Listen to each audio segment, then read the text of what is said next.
बिस्मिल्लाहिर्रहमानिर्रहीम। दोस्तों, आज की वीडियो कुर्सी पर नमाज़ पढ़ने के बारे में है। कुर्सी अल्लाह ताला का आज़ाद है, अल्लाह ताला को फबती है। इंसान कुर्सी पर बैठकर मगरूर हो जाता है। तो जो इंसान कुर्सी पर नमाज़ पढ़ता है वो खशू वाली नमाज नहीं पढ़ता है, वो सिर्फ, बल्कि उसकी नमाज उलमा कहते हैं कबूल ही नहीं है। तो इस बारे में हम पहले देखते हैं कि ये कुर्सी पर बैठकर नमाज़ पढ़ते क्यों हैं। कुर्सी पर नमाज़ पढ़ने का जवाब ये है कि इंसान मजबूर होता है। बाद लोग नमाज सही नहीं पढ़ सकते तो वो कुर्सी पर बैठकर पढ़ते हैं। ये पता नहीं किस आलिम ने या किन उलमा ने इसकी याद दी है। हमारे ख्याल में कुरान और हदीस से ये बात साबित नहीं है। तो ये पहले हम देखते हैं कि नमाज जो है इसमें बैठकर पढ़ने का क्या, नमाज के हम पहले वो फ़रज़ सुनते देखते हैं। नमाज में सबसे पहले क़याम फ़र्ज़ है। तो क़याम में ये है कि जो इंसान खड़ा हो सकता है वो खड़ा होकर क़याम करेगा, उससे कोई रियायत नहीं है, वो क़याम लाज़मी करेगा, वरना उसकी नमाज कबूल नहीं है। दूसरा नंबर ये है कि अगर वो कोई शख्स नमाज खड़े होकर नहीं पढ़ सकता तो वो बैठ कर नमाज अदा कर सकता है। बैठ कर नमाज पढ़ने में वो उसको इजाज़त है। जब वो खड़ा नहीं हो सकता, मसलन खड़ा होता है तो उसको बीमारी बढ़ जाती है या उसको तकलीफ़ है, वो गिरने का ख़तरा है, या उसमें इतनी ताकत नहीं है कि वो खड़ा हो सके, वो किसी का सहारा लेकर खड़ा नहीं हो सकता, यही इजाज़त नहीं है सहारा देकर खड़ा करने, वो बैठ कर नमाज़ पढ़ सकता है, उसको बैठ कर नमाज़ पढ़ने की इजाज़त है। तो बैठ कर वो जनाब नमाज़ पढ़ेगा।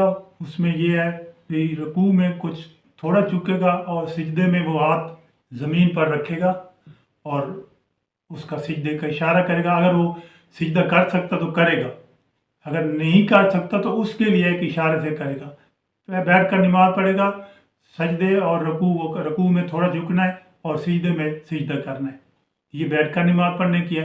अब आगे बात आती है कि वो शख्स बैठ कर भी नमाज नहीं पढ़ सकता, तो इस तरह करे कि वो जनाब जो बैठ कर नमाज अदा कर सकता है वो तो करे, जो बैठ कर भी नमाज नहीं पढ़ सकता तो वो किसी इशारे से, किसी तकिए से टेक लगाए या किसी दूसरे शख्स से कहे वो उसको सहारा दे, तो वो सहारे से बैठ कर नमाज अदा करेगा, वो कुर्सी पर नहीं बैठ सकता। उसके बाद जनाब जो बैठ भी नहीं सकता तो उसके लिए हुक्म ये मैं शरीयत के अहकाम बता रहा हूँ आपको। शरीयत जो हुक्म देती है, जो इजाज़त दे रही है, उसकी बात हो रही है। तो वो किसी का सहारा ले सकता है। जब वो सहारा लेकर बैठ सकता है तो वो उसको इजाज़त नहीं है कि वो लेट कर नमाज अदा करे, वो बैठ कर ही करेगा। सहारे से पीछे सराना रख लेता है या कोई चीज़ रख लेता है, लेकिन कुर्सी नहीं रख सकता। अगर बैठने पर भी कादिर नहीं है तो वो किबला रुख लेटेगा, यानी उसकी जो टांगे हैं वो किबला की तरफ करेगा और वो चेत लेटेगा। चेत लेटने के बाद उसके गर्दन के नीचे सिराना रख दें ताकि उसका मुंह काबा की तरफ हो जाए। और अगर उसमें इतनी ताकत है कि वो अपनी टांगों को सुकेड़ सकता है तो उनको सुकेड़ ले, क्योंकि काबा की तरफ टांगे करना मकरूह है, पसंदीदा फेल नहीं है। तो वो उधर इशारों से नमाज अदा कर सकता है सोकर। ये शरीयत का हुक्म है, शरीयत की इजाज़त है, वो नमाज अदा कर सकता है। अगर वो किबला रुख चेत भी नहीं लेट सकता तो वो एक साइड पर लेट कर भी नमाज अदा कर सकता है, लेकिन उसका चेहरा किबला की तरफ होगा।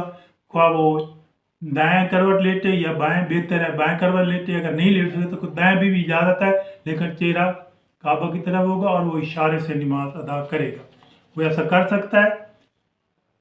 अब बात आ गई कुर्सी पे बैठ कर लोग नमाज पढ़ते हैं। तो जनाब कुर्सी हज़रत सुलेमान के ज़माने से साबित है कि मौजूद थी, और कुर्सी सहाबा कराम देख कर आते थे। कैसर व कसरा की कुर्सियाँ थीं, और जनाब इधर दूसरी तरफ जो थे वो रोम भी कुर्सियाँ इस्तेमाल करते थे, उनके भी थे, यानी कुर्सी मौजूद थी। नबी करीम सल्लल्लाहु अलैहि वसल्लम ने कुर्सी पर नमाज अदा करने की इजाज़त नहीं दी। सहाबा जो भी अदा करते थे ज़मीन पर बैठ कर अदा करते थे, ये कुर्सी पर नमाज अदा करना किसी भी जगह कुरान और हदीस से साबित नहीं है, इसलिए आप मेहरबानी करें इसको कुर्सी को इस्तेमाल न करें। ये देवबंद के उलमा ने मना किया है, और उसके बाद जनाब ये अहले हदीस के उलमा भी मना करते हैं। उसके बाद जनाब ये बरेलवी भी मना करते हैं। ये मैं आपको बाद में ये साथ साथ में दे रहा हूँ, ये जो है आप ये देख सकते हैं, उनके फतावे हैं। तो जनाब कुर्सी पर नमाज ना पढ़ा करें, नमाज अदा नहीं होती है, क्योंकि कुर्सी वाले के मालिक के सामने कुर्सी पर बैठकर उससे मांगना मेरे ख्याल में तो अच्छा नहीं लगता। मेहरबानी करें कुर्सी इस्तेमाल ना किया।